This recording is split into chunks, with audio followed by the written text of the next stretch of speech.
Holy moly, it is raining content. Hey guys, what is going on? Valky here, and oh boy, mid-editing literally another video, and they dropped the balance patch on us. And you know, I always pride myself on delivering fast, accurate information, so without further ado, let's get into this patch. Units will be getting buffed this batch are Martial Artist Ken, Twisted Eidolon Kayron, which a lot of people's been asking for, Bihu, Eligos, Moon Bunny Dominion, Crescent Moon Rin, Inferno Kawazu, and Shadow Knight Pillis. A lot of these characters do not need the buffs, but interesting to see them up here, so let's dive into it. Martial Artist Ken. They really give this boy a real kit. Jesus.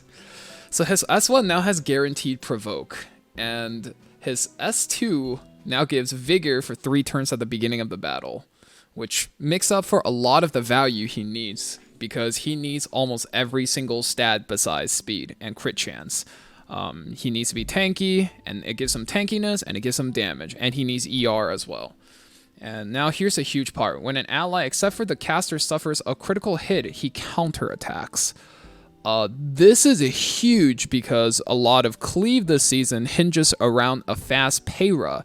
And now when Payra, for all intents and purposes, on cleave, will run critical chance next to activate Commander Pavel, when she S2s, he's going to be able to S1, and now S1 provokes. So a lot of units like that will now get provoked back. A lot of AoE-based DPS will now provoke a counterattack from ML Ken.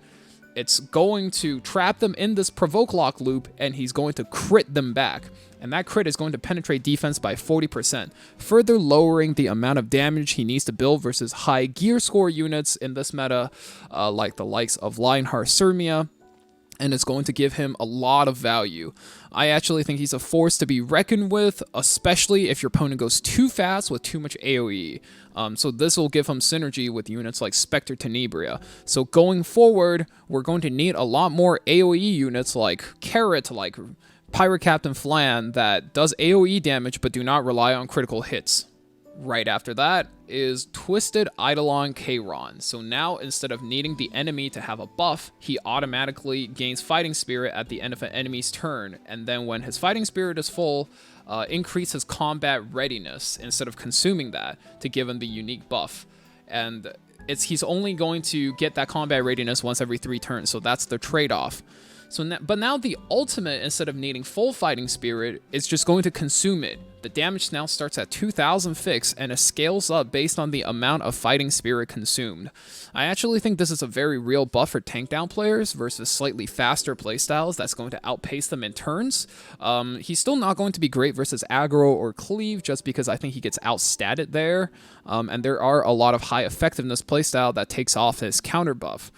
But for when you're playing tank down versus other tank down or even standard players, I actually think he's going to be able to maintain a lot of tempo and slam back real hard much earlier.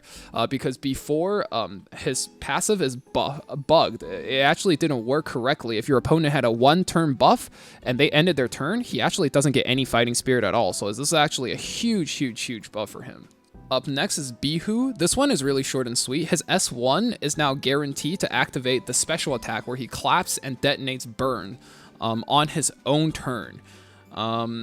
This is like a usability buff because before he wasn't very reliable, and if you didn't have soul burns for him, you kind of just had to pray there was a 50% chance it would activate, and now it guarantees the damage. The reason it's buffed is because he's actually a fairly strong unit into Navy Captain Landy, and if you build him with a bit of effectiveness, he's actually fairly good into Lionheart Sirmia as well, because burns do have a certain amount of defense penetration, and if you build him with effectiveness, he'll go through the ER, go through the defense, and actually hit her quite hard. And he doesn't rely on any dual attacks, and he can strip her defense buff. So this is going to be a unit that you're going to see a little bit more, but not too much. The next one is actually something I'm a little bit scared of. Eligos. Before his S2 was already strong, you know, he tosses a suitcase towards the highest attack unit on the enemy team, and it blows them up, and now it does even more damage. How much damage? We don't know. Usually we can expect a 10 to 20% damage increase, so this is going to be quite significant.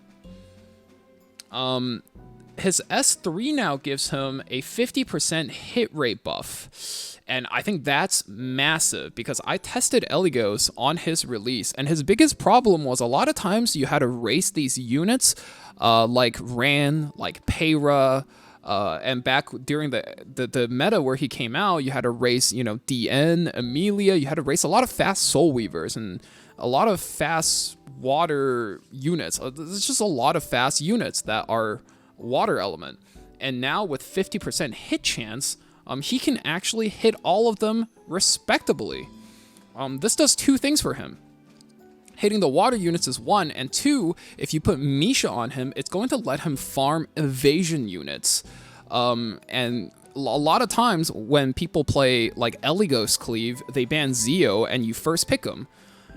And when you have people with really crazy gear coming out of Asia server that ban Zeo, he's just going to be a first 2-pick unit, and you cannot anymore pick evasion units into this style of cleave. So it's actually really, really scary. I think for speed accounts that ban Zeo, he's an absolute force now, especially when those guys are gear gapping a lot of people. I'm actually really scared of this unit. Despite being single target, he has reach, that's got a huge buff, and now he also hits water units. Scary. Moon Bunny Dominion. I'm actually not huge on this buff, just to make things quick. This buff seems nutty on paper, but I still think it's meh. Her S1 got more sleep chance. Yay. S2 now, when the enemy extra turns, well, to preface, she gets extra effect resist, which is cool. She does need a lot of stats. Her base stats is pretty weak. So if you wanted to have bulk or if you wanted to have ER, she can only have one. So now she gets a bit of ER for free. Always take those. But the big thing now is when your opponent takes an extra turn, she now dispels all debuffs first and then grants skill nullifier once. That's actually really huge before doing everything else that she does. And the barrier got moved to her ultimate. I don't think this is really strong because yes, full cleanse is strong. Yes, skill nullifier is strong. It does quite a bit, but the problem is extra turn could almost always be controlled or played around. Like, for example, think about how Benimaru's kit is. Oh, it's so crazy if your opponent extra turns, but at high ranks in RTA, your opponent just holds their extra turns, kills your unit because Benimaru is still very squishy. And so is Moon Bunny Dominion. Even though she gets extra ER, she's still a very squishy unit. So they will just tunnel in on her, and then after she's down, start using their Lilius S3, start using, all the other skills. So I'm not huge on this one. I still think it's too easy to be played around, but I do think the one benefit to this buff is for Arena and Guild War, Moon Bunny Dominion is now a lot stronger because the AI in the defense teams won't hold their extra turns, so they will always be using them. So there is that to be considered. Crescent Moon Rin. S1 now has a 40% chance to stun in line with, all the other stun S1s. I actually think that's cool. You can soul burn into 100% chance to stun, which kind of lines up with a lot of units like Payra, where you soul burn them and they get a guaranteed S1 effect. So now S2 steals 2 buff before the stun, as it should. That, to me, that's a usability buff. Like, this should have been changed. Her S3 now grants increased crit damage, so it makes her more of an aggressive support. And extra turn when it crits. So what this tells me now is that this is a replacement for Payra. In that one draft I came up with right when Jacko got buffed, to be played with units like Jacko, Zeo, Commander Pavel, and Roana, ML Roana. It's got great synergy with both Jacko and Commander Pavel, since both of those units give themselves attack buff, and she gives crit damage buff, and she happens to be able to activate both of them. She has Strip built in to synergize with Jacko's Chains of Kayron, and she can take an extra turn, crit, and then activate Commander Pavel as well. Not crazy good synergy with ML Roana, but, you can't ask for everything. ML Roana just gets activated by every opener, and that's kind of how she's unfair. So overall, I think that's a decent replacement opener. Her base speed is still really fast, so I actually think she's a pretty strong unit, decently scary. So both sides, the fast game of Epic 7 RTA and the slow game of Epic 7 RTA are getting really good toys. Inferno Kawazu gets what I also consider a usability buff. He's recently resurfaced as one of the best anti-AoE units for the meta. Think about when you fight Last Rider Krau, Navy Captain Landy, Lionheart Sirmia, and Sharoon. All of those units are inevitably going to AoE unless they don't want to convey value with their big skills, right? The reason they get picked is so they can AoE. Before this buff, he almost needs Benimaru's Tachi to be able to do a lot of damage. That was his best artifact. And I'm guessing their goal with this one is to make it so that he's less of a whale, quote-unquote, unit, so that he can run any other good damage or attack boosting artifact and still be able to land kills.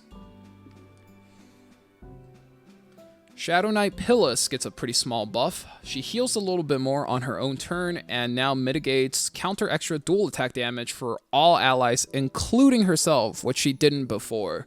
That's kind of a big one because counter attacking has become huge in the meta, and I mean it's about to get bigger.